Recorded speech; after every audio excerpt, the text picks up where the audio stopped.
Okay, in the last video we were trying to find the slope of this basic quadratic function, y equals x squared, at the point 2 and 4. And we call that the slope of the curve, and that's also the same thing as trying to find the slope of the line that's tangential to that curve at 2 and 4, because that line only touches that curve at one point, and that's at 2 and 4, of course, the point of tangency. And if we can find the slope of that tangent line, we also have the slope of our curve. Problem is, we only have one point on our curve on that tangent line, and we can't calculate this our slope to determine our rise and run with a single point. So to remedy that, we stuck a second point on our curve. We started off with 3 and 9, and we drew a secant line through those 2 points, which serves as an approximation for our tangent slope.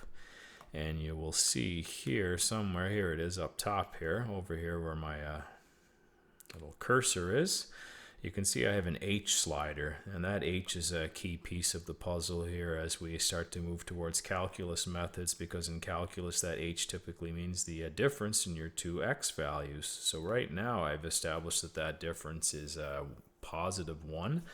So my second x value is going to be located at 2 plus 1, or 3, which of course produces the ordered pair 3 and 9.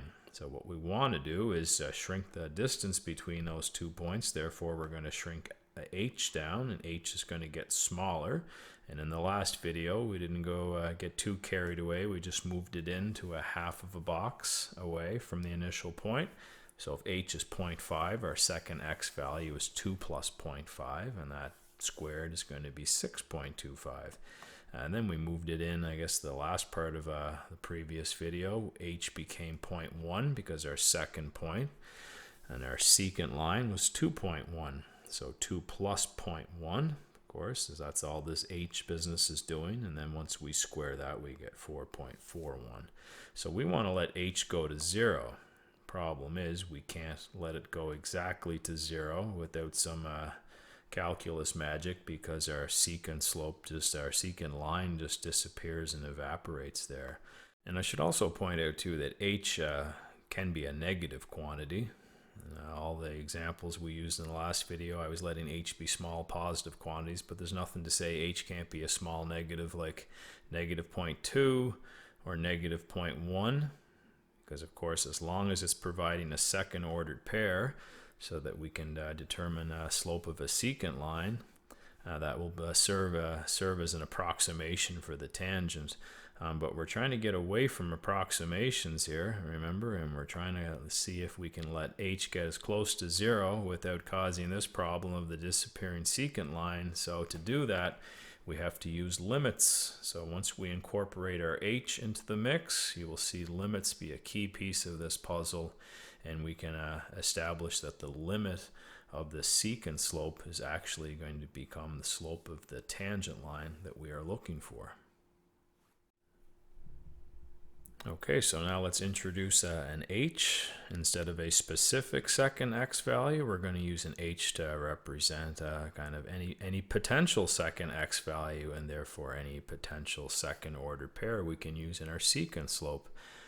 So what I'm saying is we'll call this x1 and y1, and our second ordered pair is going to be an ordered pair with an x value close to 2. And how close to 2 that gets, well, that depends on what h is going to be. H could be 0.5, 0.1, negative 0.1, negative 0.5. It could be 0.00001. And the closer we allow h to get to 0, the better our approximation is going to be. Of our secant slope is going to do a better approximation of our tangent slope. So we have to be aware this is our second x value. And the problem is, what's our y value going to be? Well, to get a y value, we have to plug 2 plus h into our squaring function. So our y value is going to be 2 plus h squared. And there's our second y value. Now we're going to set up our secant slope, and then get that kind of straightened out a little bit first, and then we can start to make our step towards calculating our tangent slope. So our secant slope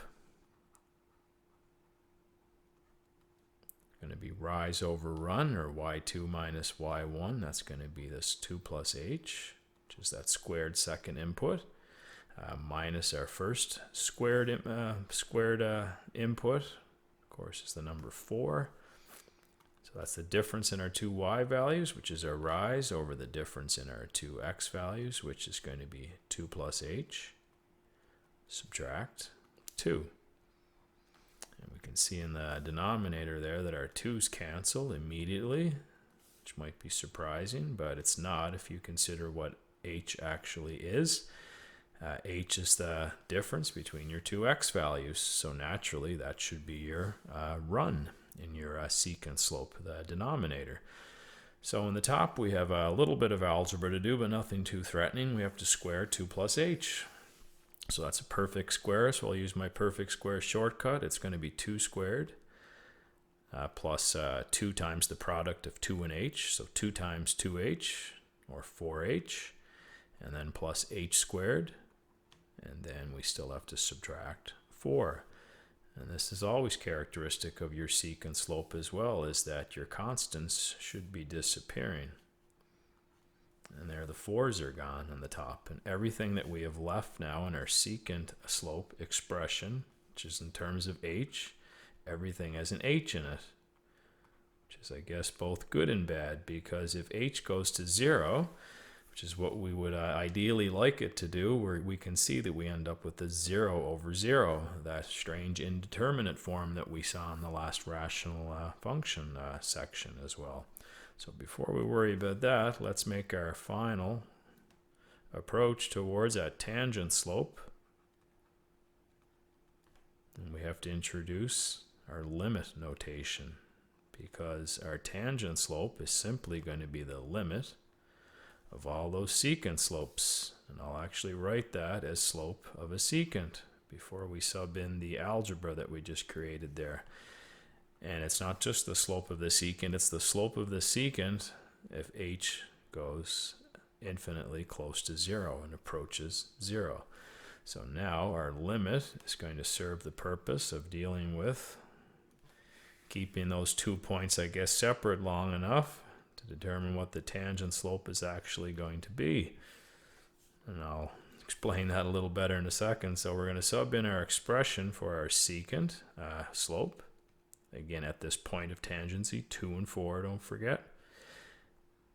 And if I sub in h equals 0, it's wishful thinking we get our indeterminate form, which is probably worthwhile writing down again, that 0 over 0 indeterminate form, which is what you're going to see every single time you try to find a tangent slope using secant slopes.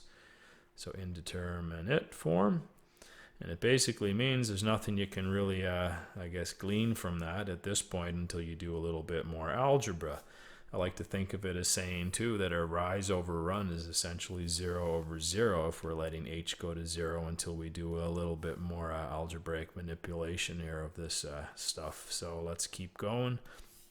Maybe right below, we'll say now that the limit as h goes to 0,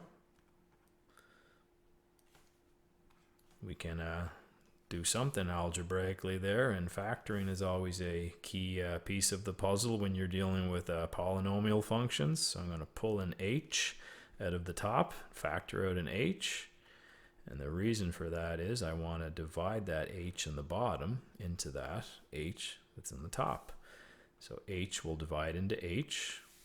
And guess what? In the last section, that was our point of discontinuity. What we can call it now is a removable factor. We got rid of that h over h, which was causing that 0 over 0 indeterminate form.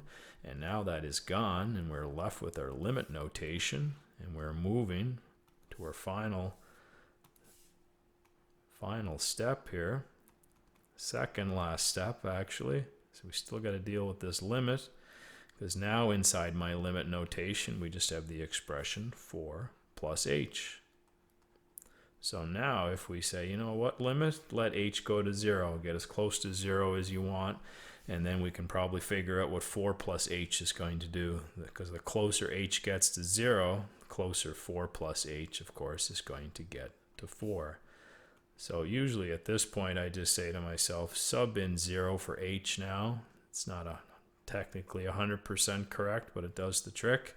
If you sub in h equals 0, you can drop your limit notation, and then figure out that your tangent slope, which of course is what this is, our long sought tangent slope, is exactly 4.